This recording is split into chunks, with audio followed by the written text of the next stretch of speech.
All right, तो ये हमारा लास्ट चैप्टर आ गया है यूनिट 5 का। और उसके बाद जैसे हमने प्लान किया था कि वो जो लास्ट यूनिट है उसके लिंक मैं आपको भेज दूंगा। अच्छा जी। और इनके भी क्वेश्चन आपको मैं भेज दूंगा इन 5.1 2 3 4 पूरे यूनिट के आपको भेज दूंगा। आपने पिछले यूनिट के तो भेज ही दिए मैं। अच्छा जी, इसमें अब पॉपुलेशन में डिपेंडेंट पॉपुलेशन आ रहा है। और वो आपको पता ही है कि डिपेंडेंट पॉपुलेशन क्या होती है, जो कि रिलाय करती है दूसरे लोगों की इनकम। तो उसको हम बोलते हैं डिपेंडेंट पॉपुलेशन। उसमें बच्चे हैं, उसमें बूढ़े हैं, बीमार हैं।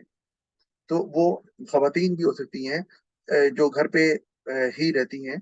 मतलब वो कोई जॉब नहीं करती तो डिपेंडेंट हुई ना, मतलब जॉब कर सकती है लेकिन नहीं कर रही। इसका मतलब है एक कमाने वाला है घर में तो बाकी सारे डिपेंडेंट हैं उस बंदे की इनकम के ऊपर।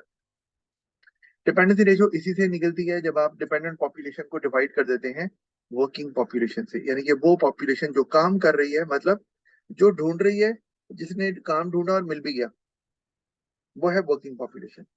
तो डिपेंडेंट पॉपुलेशन और वर्किंग पॉपुलेशन, ये जितना आंसर ये बड़ा आएगा डिपेंडेंसी रेशो, उतना ही जो है वो बुरा है किसी भी कंट्री के लिए। क्योंकि अगर डिपेंडेंसी रेशो बढ़ रही है तो एक बंदे की इनकम पे ज्यादा लोग डिपेंड कर रहे हैं, तो उससे लिविंग स्टैंडर्ड बेहतर कैसे हो सकता है। उससे बर्डन तो ज्यादा उसी बंदे पे होगा या बंदों पे होगा who are earning. And despite their hard working, they are not able to meet the needs of their family, or uh, might not be able to earn enough to support their family, क्योंकि कमाने वाले ही एक है और बाकी सारे खाने वाले।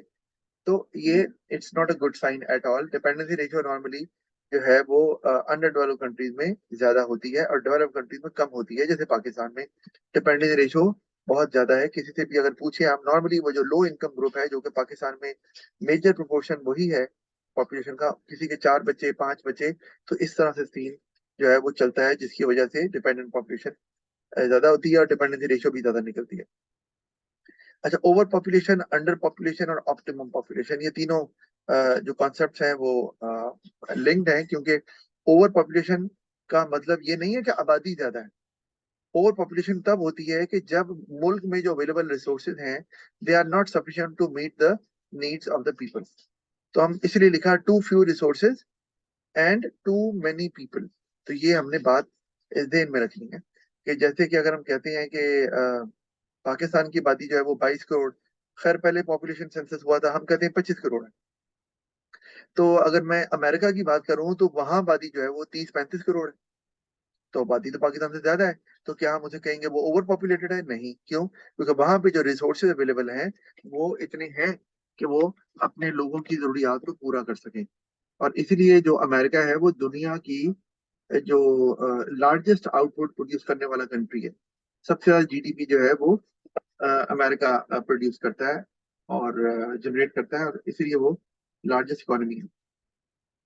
अच्छा, तो एक ये तो ओवर पॉपुलेशन ये है। तो आप ये अच्छी बात नहीं है, जब रिसोर्सेज सफिशिएंट नहीं होंगे तो किसी की नीड पूरी होगी, किसी की नहीं होगी, और उससे पॉवर्टी बढ़ेगी। Of course standard living low होगा।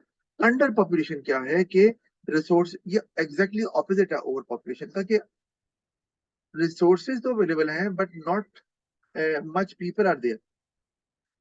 तो अब ये ना, चाइना के अंदर आपको पता है कि चाइना में ये लॉ रखा था कि बच्चा एक ही रखना है अपने। तो उसके लिए, वरना अगर आप 2 बच्चे करेंगे तो आपको जो स्टेट की तरफ से बेनिफिट्स मिलते हैं एजुकेशन की शक्ल में या हेल्थ केयर की शक्ल में, वो नहीं मिलेंगे। तो उन्होंने कंट्रोल किया पॉपुलेशन को, ऑफ कोर्स। तो लेकिन अब जो है वो उनके ये एक डर आ रहा है कि पहली दफा ये हुआ है कि चाइना की आबादी कम हो गई है पहले के मुकाबले में। तो अब उनको डर है कि कहीं आबादी इतनी कम ना हो जाए कि जितना चाइना ग्रो कर गया है तो जो रिसोर्सेज अवेलेबल हैं वो उनको इस्तेमाल करने के लिए उनके पास मैन पावर ही ना हो। तो अब वो दोबारा से इसको रूल को बदलने की कोशिश कर रहे हैं। ऑफ कोर्स लोग यूज टू हो गए हैं कि जी एक ही बच्चा रखना है, लेकिन अब उनको कन्विंस करना पड़ेगा या कोई इंसेंटिव देना पड़ेगा जिससे वो वापस अपनी फैमिली को बढ़ाने की तरफ आए। तो ये अगर सीन है तो ये अंडर पॉपुलेशन का खदशा उन्हें हो रहा है कि रिसोर्सेज होंगे और उनको यूज करने के लिए मैन पावर नहीं होगी। तो इससे भी, ओवर पॉपुलेशन से भी और अंडर पॉपुलेशन से, दोनों से जो जीडीपी पर हेड है वो कम हो जाएगी, जो लिविंग स्टैंडर्ड है वो लो हो जाएगा। ऑफ कोर्स चीजें उतनी नहीं बन रही अगर तो। अच्छा, और ऑप्टिमम पॉपुलेशन का मतलब है कि पॉपुलेशन एग्जैक्टली उतनी है जितनी चाहिए रिसोर्सेज को इस्तेमाल करने के लिए, तो उसमें आपकी जो आउटपुट पर हेड है या जीडीपी पर हेड है वो मैक्सिमम होती है, और लोगों का जो लिविंग स्टैंडर्ड होता है वो हाईएस्ट होता है, ओवर और अंडर में नहीं होता। अच्छा, अब इसकी अगर हम डायग्राम देखें तो हमें नजर आएगा कि आप गौर करो, ये एक डायग्राम बनी हुई है इसमें जीडीपी पर कैपिटा को या जीडीपी पर हेड को वाई एक्सिस पे लिया गया है और पॉपुलेशन को लिया गया है एक्स एक्सिस पे। तो ये जो सेंटर पॉइंट से पहले पहले वाला हिस्सा है, ये अंडर पॉपुलेशन का हिस्सा है, ग्रीन। और आपको नजर आ रहा है कि यहाँ जीडीपी जो पर कैपिटा है वो मैक्सिमम नहीं है। क्यों? क्योंकि मैक्सिमम करने के लिए आपको ज्यादा आउटपुट प्रोड्यूस करनी है, लेकिन ज्यादा आउटपुट प्रोड्यूस करने के लिए आपके पास उतनी मैन पावर ही नहीं है। क्या लिखा हुआ है? अंडर पॉपुलेशन में increases in the population level allow more effective exploitation of the resources available and lead to higher income per capita. यानी कि पॉपुलेशन बढ़ाने की जरूरत है, इसलिए कह रहे हैं अंडर पॉपुलेशन, और बढ़ाने से पर कैपिटा इनकम बढ़ने की के चांसेस और ज्यादा हैं। ऑप्टिमम में हमने देख लिया कि टॉप पे पहुंच गए, इसका मतलब है ये वो पॉपुलेशन का लेवल है जिसपे आपका लिविंग स्टैंडर्ड हाईएस्ट है, और जो जितने रिसोर्सेज जो थे आपके पास अवेलेबल वो सारे एक्सप्लॉइट किए जा रहे हैं, वो यूज किए जा रहे हैं इफेक्टिवली, जिससे आउटपुट मैक्सिमम प्रोड्यूस हो रही है और लोगों का लिविंग स्टैंडर्ड भी मैक्सिमम एक्सपीरियंस किया जा रहा है। अच्छा, ओवर पॉपुलेशन में भी आपका क्या होता है कि अब दोबारा देखो जीडीपी पर कैपिटा गिरना शुरू हो, तो ओवर और अंडर दोनों में जीडीपी मैक्सिमम नहीं होती। यहाँ पर क्यों गिर रहा है? क्योंकि जो जीडीपी पर हेड है वो निकलता ही है इस तरह से कि जीडीपी को आप डिवाइड करते हैं पॉपुलेशन से। तो भैया अगर पॉपुलेशन ज्यादा हो रही है और जीडीपी उतनी तेजी से नहीं बढ़ रहा, यानी कि न्यूमरेटर जो जीडीपी है वो कम कम बढ़ रहा है, और पॉपुलेशन ज्यादा तेजी से बढ़ रही है या बहुत ज्यादा है, तो जीडीपी पर हेड आंसर तो थोड़ा ही आएगा ना। डिनोमिनेटर अगर बड़ा है न्यूमरेटर से तो आंसर छोटा आना है, तो वो छोटा होता जाता है जितनी पॉपुलेशन बढ़ती जाती है। तो उससे स्टैंडर्ड लिविंग भी कम होता है और आपका जीडीपी पर कैपिटा भी कम होना शुरू हो जाता है। कि जो रिसोर्सेज अवेलेबल है वो ज्यादा लोग शेयर कर रहे हैं, आउटपुट जो है वो उतनी नहीं है कि सारे लोगों की नीड्स अमाउंट पूरी करे, तो जीडीपी पर हेड कम होना शुरू हो जाता है। अच्छा, अब हम आगे अगर आ जाते हैं तो कॉजेज को देख रहे हैं कि पॉपुलेशन तो हमने देख लिया कि पॉपुलेशन का एक बहुत इंपॉर्टेंट रोल है स्टैंडर्ड लिविंग को ज्यादा करने में और कम करने में। ठीक है, वो अंडर पॉपुलेशन उसमें आ जाती है, ओवर पॉपुलेशन उसमें आ जाती है। ठीक है, तो अब हम देखने लगे हैं कि पॉपुलेशन को कौन से फैक्टर्स इन्फ्लुएंस करते हैं। तो वो तीन मेन फैक्टर्स हैं जो इन्फ्लुएंस करते हैं। एक बर्थ रेट है, एक डेथ रेट है, एक नेट माइग्रेशन। तो अब इसको समझने हमने कि बर्थ रेट तो हमें समझ आती है कि पर 1000 पीपल आपने निकालनी है पॉपुलेशन। अच्छा, मैं ना यहाँ पर एक सवाल आपसे पूछना चाहूँ क्योंकि ये पास पेपर में आया हुआ है, तो मैंने कहा चले पूछ लेते हैं। जैसे मैं यहाँ कहता हूँ कि बर्थ रेट जो है ना,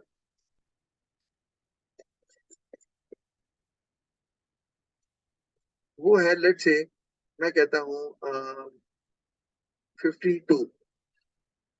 ठीक है, और बर्थ रेट हमेशा होता है पर 1000। ठीक है जी, डेथ रेट भी ऐसे ही होता है। तो 52 है बर्थ रेट, और जो पॉपुलेशन है,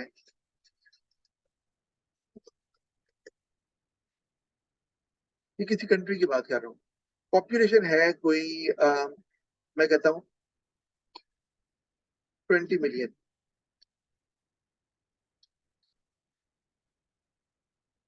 ठीक है जी, तो वो अगर सवाल ये पूछ लेते हैं, ये कोई कंट्री है, सवाल पूछ लेते हैं कि नंबर ऑफ आप बर्ड्स बताएं कितनी है, कितने लोग पैदा हो रहे हैं, नंबर की बात हो रही है, वहां रेट दिया हुआ है। तो नंबर ऑफ बर्ड्स हम कैसे निकालेंगे?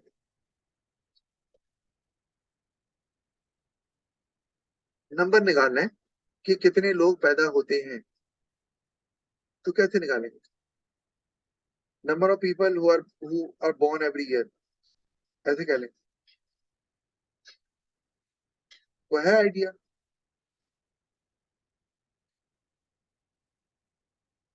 नहीं आइडिया? नहीं सर। अच्छा, ये क्योंकि पेपर में भी इस तरह सवाल आया हुआ है, तो उसके लिए हम ये करेंगे कि 52 हमें बर्थ रेट दिया हुआ है पर थाउजेंड, तो हमें आबादी तो 20 मिलियन की है ना, तो हमें देखना है कि 20 मिलियन में थाउजेंड है कितने पर थाउजेंड है ना। अगर मैं एग्जांपल देता हूँ, अगर पर थाउजेंड 52 है तो 2000 में कितने होंगे बताओ। इसका डबल कर लेंगे ना, 52 का डबल कर लो, तो हमारे पास आ जाएगा क्या, 104। 3000 में कितने होंगे, इसका ट्रिपल कर लो।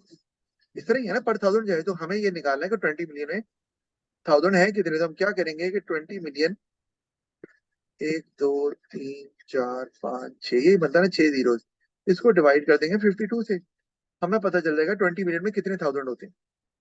तो ये अगर हम निकालें तो ये कितना आएगा कि अगर 20 मिलियन, 20 में 6 जीरो है ना, तो अगर 52 से डिवाइड करें तो ये आएगा हमारे पास कोई 3,84,615। ठीक है, यार है 3,84,615। ठीक है, अब ये हमारा जो आंसर निकल आया है हमारा, हमने डिवाइड किया है, तो अब क्या करना है। अब आप क्या करेंगे कि ये जो आंसर हमारा निकला है, इसको मल्टीप्लाई कर देंगे 52 से। इतनी इतने हजार हैं इसके अंदर, 3,84,615 हजार आ रहे हैं। मल्टीप्लाई करेंगे तो हमारे पास आ जाएगा कि टोटल जो लोग हैं 20 मिलियन की आबादी में, वो कितने पैदा हो रहे हैं हर साल। समझ आ रही है बात की। Yes sir. तो ये इस तरह से अगर पेपर में जो कोई सवाल आया हुआ है, तो इस तरह से सवाल आ जाता है कि आप बर्थ रेट को डिवाइड करते हैं टोटल पॉपुलेशन, तो पता चलता है आपको कि कितने टाइम्स है, क्योंकि पर थाउजेंड है ना बर्थ रेट। तो आप फिर जो आंसर आता है उसको आप बर्थ रेट से मल्टीप्लाई करते हैं, तो total number of people born per year ये निकल आता है आपका। क्योंकि जो 3,84,615 है, ये इतने, क्योंकि पर थाउजेंड दिया हुआ हमें, तो पता चलता है कि अच्छा इतने थाउजेंड आएंगे, ये इतने टाइम्स बर्थ रेट है। तो आप टाइम मल्टीप्लाई करेंगे तो आपके पास आ जाएगा कि नंबर ऑफ पीपल कितने पैदा हो रहे हैं। क्योंकि 52 तो सिर्फ आपको हजार में बता रहा है कि कितने हजार, 1,000 लोग में कितने लोग पैदा हो रहे हैं। अगर मैं यहाँ पे और इसको जरा सिंपल कर लूं, क्योंकि मैंने ऐसे एग्जांपल ली थी रफ सी, मैं कहता हूं कि इसको थोड़ा सा सिंपल करते हैं। मैं कहता हूँ जी, बर्थ रेट 20 है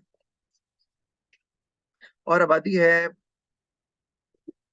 फर्सिया 100, हजार कर लें, तो हजार नहीं करते क्योंकि पर थाउजेंड जो है, हम कर लेते हैं छोटा 20,000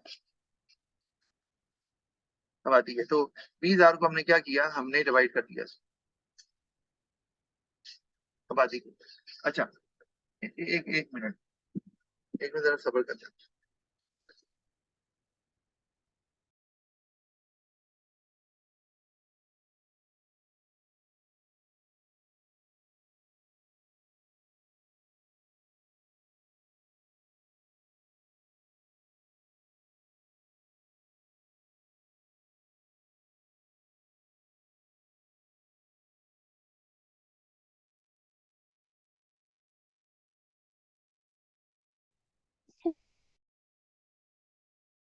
सर आपका माइक म्यूट है।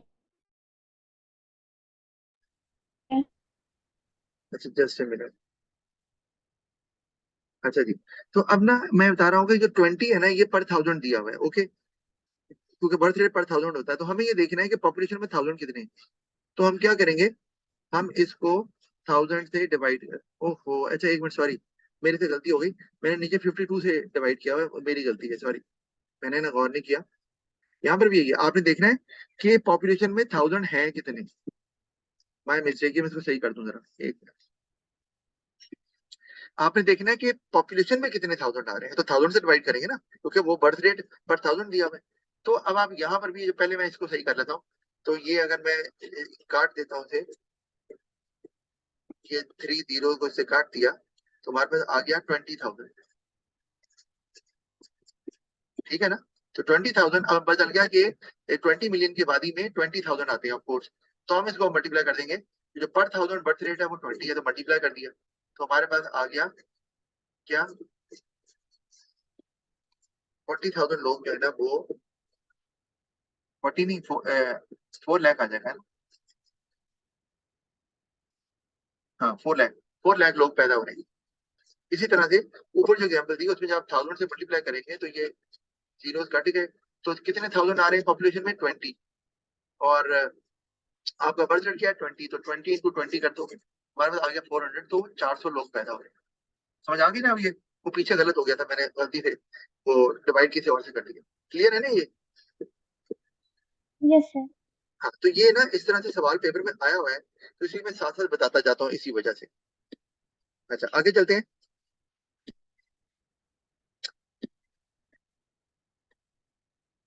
इसको मैं क्लोज कर दूं जी। तो बर्थ रेट आ गया, इसी तरह आपको डेथ रेट में भी पर थाउजेंड होता है कि पर थाउजेंड कितने लोग जो है ना वो मर रहे हैं। तो ये भी अगर पेपर में निकालना आ सकता है आपको, कि निकालें उसके लिए आपको डेथ रेट दिया हो और पॉपुलेशन भी दी होगी, तो आपको इसी तरह से करना पड़ेगा जैसे बर्थ रेट आपने कैलकुलेट किया। अच्छा इसको ना हम बर्थ रेट और डेथ रेट, बर्थ रेट में से अगर डेथ रेट माइनस करें ना, तो हमारे पास natural rate of increase in population आता है, क्योंकि ये तो नेचुरल है ना, पैदा होना बच्चों का और मरना, ये एक नेचुरल फिनोमिनन है।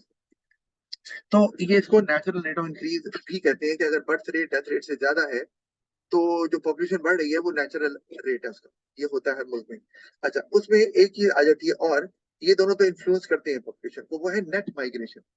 और नेट माइग्रेशन से मुराद है कि आने वाले लोग और जाने वाले लोग, इनको माइनस करो। तो वो मैंने नीचे फॉर्मूला दिया हुआ है नेट माइग्रेशन का, इमिग्रेंट्स माइनस इमिग्रेंट्स। आसान सा तरीका याद करने का क्या है, आपने किया होगा ज्योग्राफी में भी याद, कि आई से जब इमिग्रेंट्स होते हैं तो आई फॉर इन, जो आ रहे हैं मुल्क के अंदर, और ई से जो इमिग्रेंट्स होते हैं ना, ई फॉर एग्जिट, जो जा रहे हैं। ऑफ कोर्स अगर आई वाले इमिग्रेंट्स ज्यादा होंगे ई वाले इमिग्रेंट से, तो नेट माइग्रेशन पॉजिटिव होगी, और इसका मतलब है पॉपुलेशन बढ़ेगी। और अगर आपका नेट माइग्रेशन नेगेटिव आ रहा है, इसका मतलब है कि आई वाले जो इमिग्रेंट्स हैं वो कम है और ई वाले इमिग्रेंट्स ज्यादा है, यानी कि जाने वाले ज्यादा है। तो नेट माइग्रेशन नेगेटिव होगी और ऑफ कोर्स वो पॉपुलेशन को कम करेगी। ठीक है, ये आपको समझ आती होगी। अच्छा ये तो हो गए 3 फैक्टर्स, ठीक है, जो पेपर में आए तो आप लिख सकते हैं। अब सवाल ये आया कि बर्थ रेट बढ़े तो पॉपुलेशन बढ़ती है, बर्थ रेट कम हो तो पॉपुलेशन कम होती है, ठीक है, लेकिन बर्थ रेट किस वजह से बढ़ता है या कम होता है, तो अब उसको देख लें। वो क्या है, एक है लिविंग स्टैंडर्ड। लिविंग स्टैंडर्ड अच्छा है तो बर्थ रेट जो है वो आ, कम हो जाता है। अब आप कहें सर ये आप क्या बात कर रहे हैं कि लिविंग स्टैंडर्ड अगर हाई है फिर तो बर्थ रेट ज्यादा होना चाहिए, क्या ख्याल है। नहीं, लिविंग स्टैंडर्ड हाई है तो अच्छी मेडिकल फैसिलिटीज मिल रही है, तो फिर तो बर्थ रेट ज्यादा होना चाहिए, क्या ख्याल है, कोई लॉजिक। सर लेकिन अगर लिविंग स्टैंडर्ड्स हाई हाई चलिए होंगे तो कम डेथ्स होंगी, डेथ रेट डिक्रीज हो जाएगा। सही है, तो फिर तो सही हो गया। डेथ रेट तो डिक्रीज कर गया, हम तो बर्थ रेट की बात कर रहे हैं, तो बर्थ रेट ज्यादा हो गया ना। बताओ क्या लॉजिक है। ये इसलिए पूछ रहा हूँ कि ये ट्रिकी है, अक्सर बच्चे गलत समझ बैठते हैं इसको। एमसीक्यू में सवाल आता है और वो परेशान हो जाते हैं, सर ये क्या हुआ।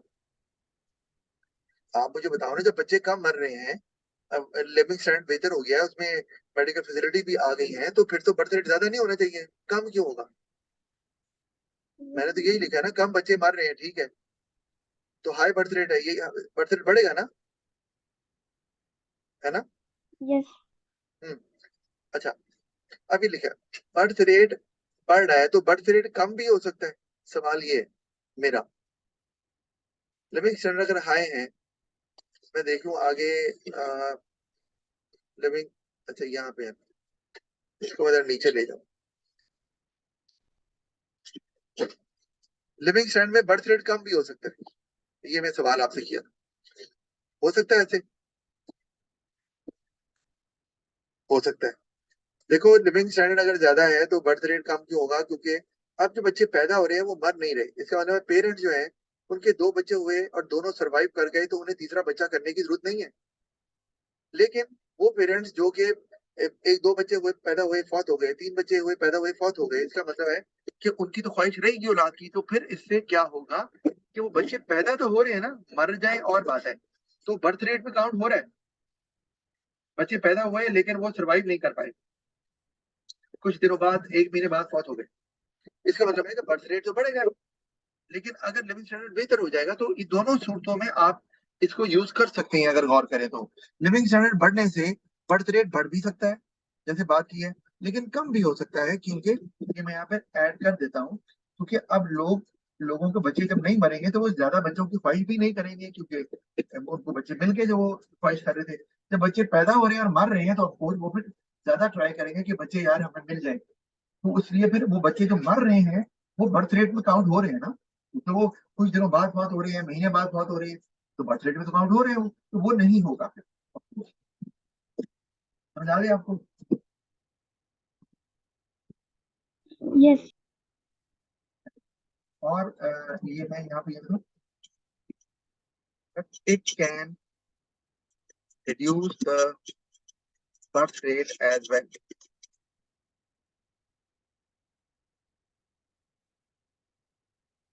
as less babies dying, as less babies are dying and parents are not planning for more babies. वो नहीं कर रहे प्लान क्योंकि बच्चे इनके सरवाइव कर रहे हैं। अच्छा, अदर बेबी आर डाइंग, ठीक है। अच्छा, अब तो दोनों बातें कर दी आगे लिविंग स्टैंडर्ड से। वैसे आगे मैंने बताया आपको कि बर्थ रेट बढ़ता भी है। आगे जो लिखा high living standards mean people enjoy good quality of food, clean water, better medical facility and sanitation. तो से मुराद क्या है, मैंने लिख दिया कि लिविंग स्टैंडर्ड से मुराद ये होता है, लेकिन इसमें आपने मेडिकल फैसिलिटीज भी डाल दी ना, साथ लिख दिया। अच्छा, फिर कॉन्ट्रासेप्शन, बर्थ कंट्रोलिंग पिल्स होती हैं जो इस्तेमाल की जाती है, फैमिली प्लानिंग मेजर्स होते हैं, तो वो अगर इस्तेमाल किए जाएंगे तो बर्थ रेट ऑफ कोर्स कम होगा, नहीं किए जाएंगे तो बर्थ रेट ज्यादा होगा, जैसे कि डेवलपिंग कंट्रीज में ऐसे होता है।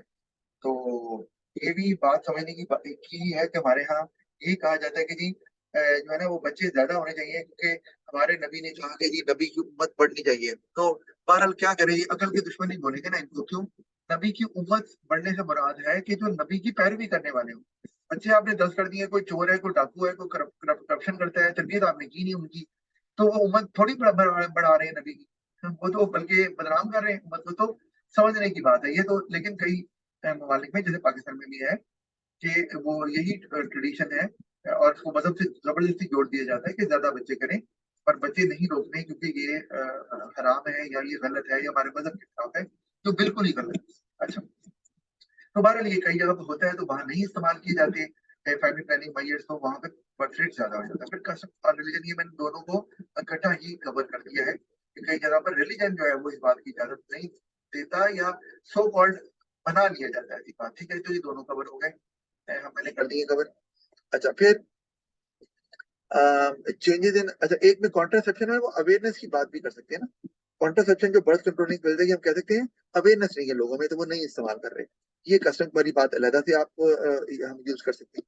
अच्छा, फिर चेंजेस इन फीमेल एम्प्लॉयमेंट, ये भी कि अगर फीमेल अगर काम कर रही है तो नॉर्मली ऐसे होता है कि वो फीमेल जो करियर ओरिएंटेड होती है ना, मतलब आप टीवी नहीं भी देखती थी, जो कोई एक्ट्रेस है, कोई सिंगर है, कोई आप कह लें, क्या कहना चाहिए, कोई भी और जो प्रोफेशनल फीमेल है, वो नॉर्मली लेट शादी करना पसंद करती हैं ताकि वो अपने करियर को पहले बिल्ड कर लें। तो इस वजह से भी अगर ऐसे है तो फीमेल्स अगर करियर ओरिएंटेड है तो वो भी फिर they won't like to get married early, तो उससे भी बर्थ रेट ऑटोमेटिकली कम हो जाएगा। अच्छा, फिर आगे चलते हैं तो मैरिजेस भी आ जाए। मैरिजेस अगर लेट होंगी तो जैसे यूरोप में होता है, बाहर 30-32 साल में जाके शादी करते हैं, हमारे यहाँ जल्दी होती है।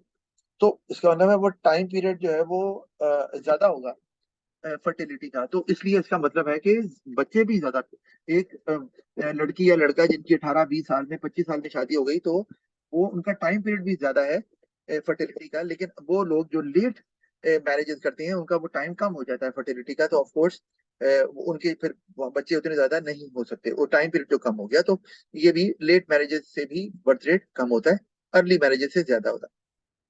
अच्छा, अब ये भी हमारे यहाँ मजहब में है कि जी शादियां जल्दी कर दो। जल्दी क्यों कर दो भाई, आप किसी काबिल हैं और आप में मेजोरिटी है तब, क्योंकि आपने खानदान चलाना है ना, शादी थोड़ी ना करनी है आपने, आपने पूरी फैमिली रन करनी है, उसके लिए मेजोरिटी चाहिए। बहरहाल ये इसमें मैं क्या ज्यादा बात करूं, क्योंकि हमारे यहाँ तो मजहब में ऐसे ही बात की जाती है, कुछ कहा नहीं जाता, जबकि कुरान में भी कहा गया है कि आप अगर बहुत मुफलिस हैं तो सब्र करें, ना करें शादी, क्योंकि आपने कुम्भा चलाना है, नहीं चला सकते। हमारे यहाँ कहते हैं नहीं कर लें और आप खुद ही वो गनी हो जाएंगे, ऐसी बातें की जाती हैं। तो बहरहाल मैं तो वो बात बता रहा हूँ जो कुरान में लिखी हुई है। एनीवे, तो फिर अब अगर हम डेथ रेट की बात कर लें, factor causing changes in death rate, तो उनको भी देख लेते हैं, क्योंकि डेथ रेट माना कि बढ़ता है तो पॉपुलेशन कम होती है, और डेथ रेट कम होता है तो पॉपुलेशन ज्यादा हो जाती है। लेकिन कौन से फैक्टर्स हैं जो डेथ रेट को कम या ज्यादा करते हैं, वो ये हैं। लिविंग स्टैंडर्ड इसमें भी आ गया, जैसे कि यूरोप के अंदर जो है वो लाइफ एक्सपेक्टेंसी जो है वो 85 साल है, हमारे यहाँ 60 साल भी नहीं है। तो वो लिविंग स्टैंडर्ड की वजह से ही प्रॉब्लम है, जिसकी वजह से डेथ रेट हमारे यहाँ ज्यादा है और बाहर के मुल्कों में कम होता है। तो लिविंग स्टैंडर्ड में आपको मैंने ऊपर लिख दिया कि इससे मुराद क्या है, आपके खाने पीने की चीजें, आपका एनवायरनमेंट जो है वो सब कुछ, आपको हेल्थ केयर की फैसिलिटीज, ये सब कुछ आती है लिविंग स्टैंडर्ड के अंदर। अच्छा, medical allowance and health care अगर अच्छा मिल रहा है तो डेथ रेट कम हो जाएगा, और अगर ये अलाउंस आपको नहीं मिल रहा तो डेथ रेट ज्यादा हो जाएगा। अभी और करो, मैंने वही बात लिखी है जो आपको, कि अगर हेल्थ फैसिलिटी अच्छी है तो लोग कम मरेंगे, तो बर्थ रेट कम हो जाएगा। अब ये बात की समझ आती होगी आप, है ना, वरना आपके सर हेल्थ केयर अच्छी है, मेडिकल एडवांसेस हैं, तो फिर तो बर्थ रेट ज्यादा होना चाहिए, है ना, समझ आती है ना यस सर। ये मैंने आपको ऊपर ही समझा दिया। नेचुरल डिजास्टर्स में लोग मरते हैं, ये बहुत ही कॉमन है, बताने की जरूरत मुझे नहीं है। आगे हम आ जाते हैं स्ट्रक्चर ऑफ पॉपुलेशन, कि पॉपुलेशन का स्ट्रक्चर हम किस तरह से अगर उसको डिस्क्राइब करना चाहें तो कैसे डिस्क्राइब करते हैं, और ये चीज आपने आई गेस के ज्योग्राफी में भी जरूर पढ़ी होगी, पढ़ी हुई ना ये आपने, पॉपुलेशन पॉपुलेशन पिरामिड भी आपने पढ़ा होगा। जैसे यस सर। एज डिस्ट्रीब्यूशन है, तो ये देखा जाता है कि किस एज ग्रुप के लोग मौजूद है। जैसे पाकिस्तान में यंगर पॉपुलेशन ज्यादा है, ठीक है, एजिंग पॉपुलेशन हो रही है डेवलप्ड कंट्रीज में, जहां पर जो एवरेज एज है वो बढ़ रही है। तो ये इससे भी पता चलता है आपको, लेस डेवलप्ड में नॉर्मली जो है वो हमें नजर आते हैं यंगर पॉपुलेशन, और क्योंकि वहां पर बच्चे पैदा ज्यादा होते हैं, बर्थ रेट ज्यादा होता है, और लोग मर जल्दी जाते हैं, बूढ़े नहीं होते। और जो डेवलप्ड कंट्रीज है वहां पर एज डिस्ट्रीब्यूशन में मैंने कि बूढ़े लोग ज्यादा होते हैं, क्योंकि वहां बच्चे पैदा कम होते हैं लेकिन मरते भी कम है, जो बूढ़े लोग होते हैं, तो फिर वो सर्वाइव ज्यादा देर तक करते हैं, जिससे एवरेज एज बढ़ना शुरू हो जाती है। और इसी यही एक कॉन्सेप्ट है एजिंग पॉपुलेशन का, जो डेवलप कंट्रीज में नजर आता है, और जिसको कंट्रोल फिर उनको करने के लिए स्टेप्स वो लेते हैं। अच्छा, तो इसी तरह जेंडर डिस्ट्रीब्यूशन है, कि मेल और फीमेल की प्रोपोर्शन क्या है, कौन ज्यादा है कौन कम है। तो नॉर्मली अगर हम बात करें तो फीमेल जो है ना उनकी प्रोपोर्शन डेवलप कंट्रीज में ज्यादा होती है, क्योंकि वो ज्यादा देर सर्वाइव कर पाते हैं, क्योंकि उनको सारी वो फैसिलिटीज अवेलेबल होती है ना। चाइल्ड बर्थ के दौरान भी कितनी खवातीन फौत भी हो जाती हैं, लेकिन बाहर के मुल्कों में चूंकि लेटेस्ट मेडिकल फैसिलिटीज अवेलेबल होती हैं हर एक को, तो they are likely to survive. तो इसलिए वहां पे वो ज्यादा देर। फिर एक और बात के, जो अंडर डेवलप कंट्रीज है वहां पर ज्यादा बोझ किस पे पड़ता है, मर्द पे, वही बेचारा काम करता है धूप में मुश्किल में 24 आवर्स, खवातीन घर पे रहती हैं, तो ज्यादा बर्डन वो मर्दों पे होता है। हार्ट अटैक उन्हें आता है, शुगर उन्हें होती है, ब्लड प्रेशर उन्हें होता है, हाइपरटेंशन वगैरह जो भी है। तो इसलिए ज्यादातर हार्ट अटैक आपको सुनने में आता होगा मर्दों को। तो मर्द जो है वो ज्यादा जो है ना वो जल्दी फौत हो जाते हैं, जिसकी वजह से फीमेल्स का प्रोपोर्शन जो है वो ज्यादा होता है मेल मेंबर्स के मुकाबले में। अच्छा, लेकिन डेवलप कंट्रीज की अगर बात करें तो वहाँ जो है वो रेशो थोड़ी ज्यादा बेहतर होती है ओवरऑल, कि मेल फीमेल में ज्यादा फर्क नहीं होता। इसी वजह से कि वहाँ फैसिलिटीज ज्यादा होती हैं, और वहाँ पर मेल और फीमेल दोनों काम करते हैं, सारा बर्डन मेल पे नहीं होता, और वहाँ गवर्नमेंट भी होती है सपोर्ट करने के लिए। जोग्राफिक जोग्राफिक डिस्ट्रीब्यूशन में, कि कौन से एरियाज में ज्यादा रहते हैं, तो हमारे यहाँ ज्यादातर आबादी रूरल एरियाज में रहती है, एग्रीकल्चर में, क्योंकि वो अनस्किल्ड होते हैं, कैपिटल नहीं होता, तो वो काम नहीं कर सकते शहरों में आके। ऑल्दो बहुत से लोग शहरों में आते हैं, फिर भी ज्यादा आबादी जहातों में ही रहती है। और डेवलप कंट्रीज में जो है वो लोग देहात भी वैसे वहाँ डेवलप्ड होते हैं और लोग शहरों में वहाँ ज्यादा जाना पसंद करते हैं क्योंकि वहां पर अपॉर्चुनिटी शायद ज्यादा होती है। तो ये भी एक वजह है जो हमें नजर आती है। अच्छा, और ज्यादातर लोग जो है वो शहरों की तरफ जाना क्यों पसंद करते हैं? क्योंकि वहाँ अपॉर्चुनिटी ज्यादा होती है, लिविंग स्टैंडर्ड बेहतर होता है। तो होता ही है कि जरा पाकिस्तान है तो आपको नजर आता है ना, बड़े शहर लाहौर कराची ये ओवर क्राउडेड नजर आते हैं क्योंकि छोटे शहरों से गाँव से लोग यहाँ आते हैं जॉब ढूंढने और बेटर लिविंग स्टैंडर्ड के लिए। उल्टा और खराब हो जाता है वैसे, क्योंकि पोल्यूशन बढ़ता है, कंजेशन ज्यादा होती है, बीमारियां ज्यादा फैलती हैं वगैरह वगैरह, आपको पता ही है। लेकिन जो डेवलप कंट्रीज होते हैं वहां पर तो आबादी ज्यादा चूंकि अर्बन एरिया में रहती है तो वो ट्रैवल करते हैं शहरों की तरफ, और जिसकी वजह से ओवर क्राउडेड सिटीज हो जाती हैं जो मेजर है। डेवलप कंट्रीज में ऐसा नहीं होता क्योंकि वहां पर अर्बन एरियाज में भी आपको डेवलपमेंट वहां होती है और वहां पर भी फैसिलिटी सारी मिलती है जो शहरों में मिलती है। तो वहां पर इस तरह से मूवमेंट नहीं होती। तो जोग्राफिक डिस्ट्रीब्यूशन जो है ना वो इवन होती है डेवलप कंट्रीज में, ठीक है, मोर और लेस। अनडेवलप्ड कंट्रीज में जैसे पाकिस्तान है तो वहां पर अनइक्वल होती है जोग्राफिक डिस्ट्रीब्यूशन के। कई शहरों में बहुत ज्यादा लोग हैं और कई जगह बहुत कम लोग हैं। या देहातों की अगर बात करें तो लोग वहां रहते हैं या जिनको मौका मिलता है वो सारे शहर पहुंच जाते हैं। ऐसे ही होता है ना। अच्छा, तो वहां पे ये इसको बोलते हैं रीजनल डिस्पैरिटी मौजूद होती है। अच्छा, फिर ऑक्यूपेशनल डिस्ट्रीब्यूशन को ले लें अगर हम, तो वो भी नजर आती है कि ज्यादातर लोग जो हमारे हैं वो प्राइमरी सेक्टर से रिलेटेड है, जो अनडेवलप्ड कंट्रीज होते हैं, और जो डेवलप्ड होते हैं वो टर्शरी सेक्टर में, क्योंकि लोग पढ़े लिखे होते हैं, मेंटल एफर्ट कर सकते हैं, और डिमांड भी टर्शरी सेक्टर एक्टिविटीज की ज्यादा होती है, एजुकेशन की, हेल्थ केयर की, टूरिज्म की, इंफ्रास्ट्रक्चर, ट्रांसपोर्टेशन की। तो वहां पे जॉब अवेलेबल होती है और वो पढ़े लिखे होते हैं, काम कर सकते हैं। डेवलप अंडर डेवलप्ड कंट्रीज में पढ़े लिखे भी नहीं होते और वहां पर टर्शरी सेक्टर इतना ग्रो नहीं किया होता क्योंकि डिमांड नहीं होती, लोगों को पैसा नहीं होता। तो वहां पर वो ज्यादातर काम करते हैं प्राइमरी में ही, जहाँ पर रॉ लेबर काम करती है जिनके पास कोई स्किल नहीं होती। और एक कैपिटल ना होने की वजह से भी प्राइमरी सेक्टर में काम किया जाता है क्योंकि कैपिटल ज्यादा रिक्वायर्ड नहीं होता, जबकि इंडस्ट्रीज में तो कैपिटल चाहिए होता है। तो दे लैक इट, तो इसकी वजह से वो फिर प्राइमरी सेक्टर पे ही डिपेंडेंट रहते हैं। ठीक है जी, समझ आ गई इसकी भी आपको, है ना। आगे हमारे पास आ गया जी पॉपुलेशन पिरामिड। अच्छा, ये पॉपुलेशन पिरामिड होता है, आपने इसको याद रखना है कि ये क्या बताता है। ये तीन चीजें बताता है। ये बताता है जेंडर डिस्ट्रीब्यूशन, मेल फीमेल की प्रोपोर्शन क्या चल रही है। एज ग्रुप बताता है कि किस एज ग्रुप में कितने लोग हैं।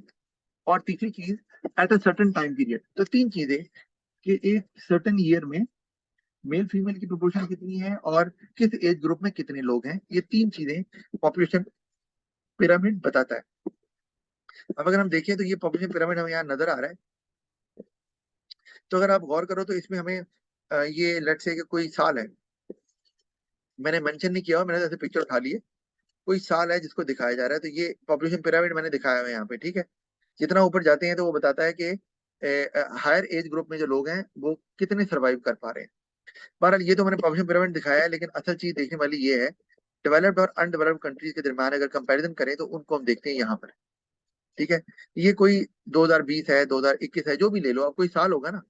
अच्छा, उसमें अब क्या नजर आ रहा है हमें कि जो लोअर एज ब्रैकेट में लोग हैं 0 से 4, वो कितने हैं। आहिस्ता आहिस्ता क्या हो रहा है कि जो मिडिल एजेड लोग हैं वो बढ़ रहे हैं, और उसके बाद अगर हम ऊपर जाएं तो जो लोअर वो हायर एज ब्रैकेट में बहुत ही कम लोग हमें नजर आ रहे हैं, ठीक है।